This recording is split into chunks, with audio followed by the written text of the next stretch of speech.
Rabbi Shmuley Metzger here at Chabad Sutton with a thought on this week's Torah portion.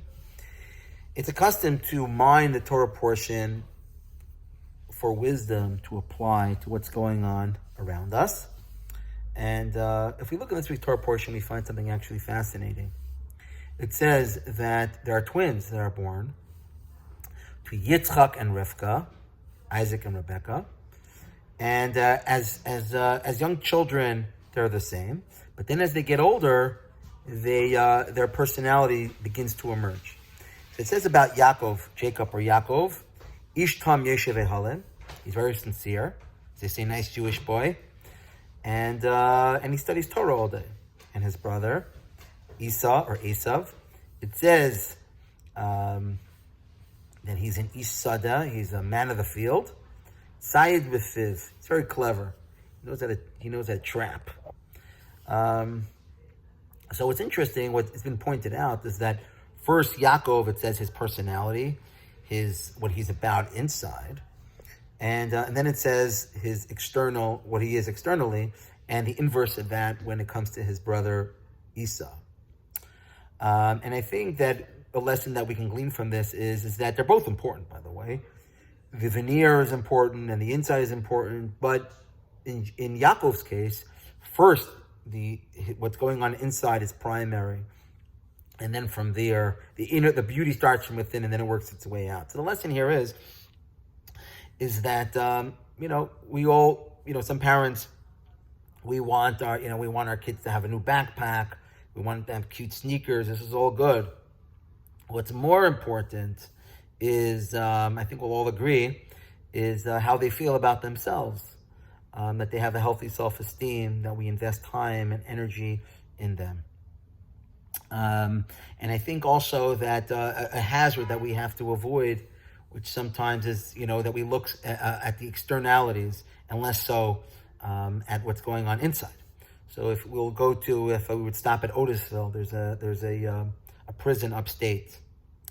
And I think after quarantine, people use the expression country club prison.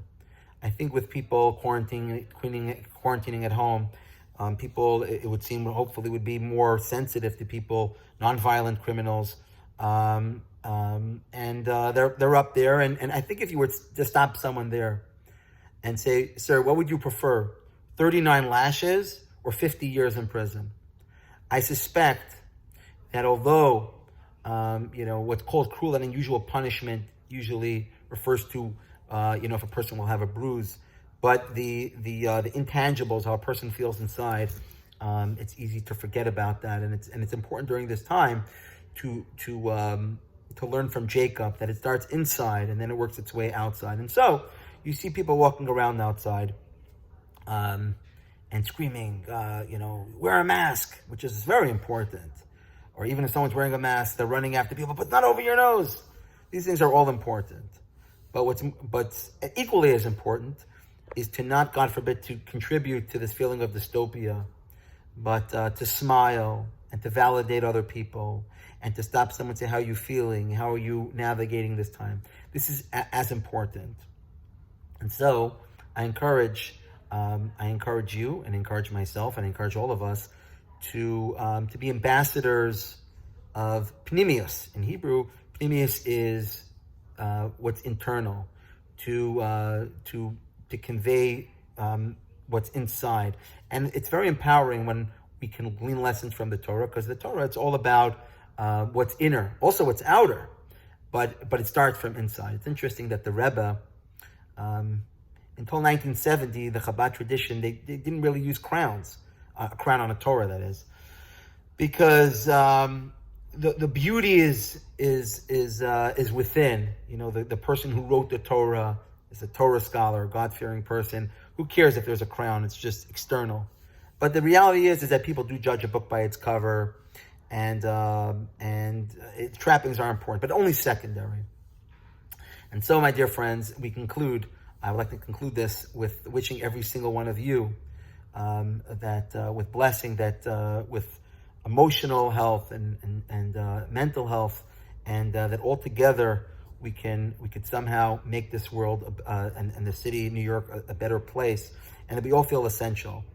This is again not to preclude the law. The law is very important. With that said, you hear expression essential worker. Quite frankly, if someone is working an assembly line, inspecting widgets, he's essential. He's essential for himself. He's essential for his family. He's essential for the world. So just to be careful with the language that we use, and to somehow make this world a better place in our own little way.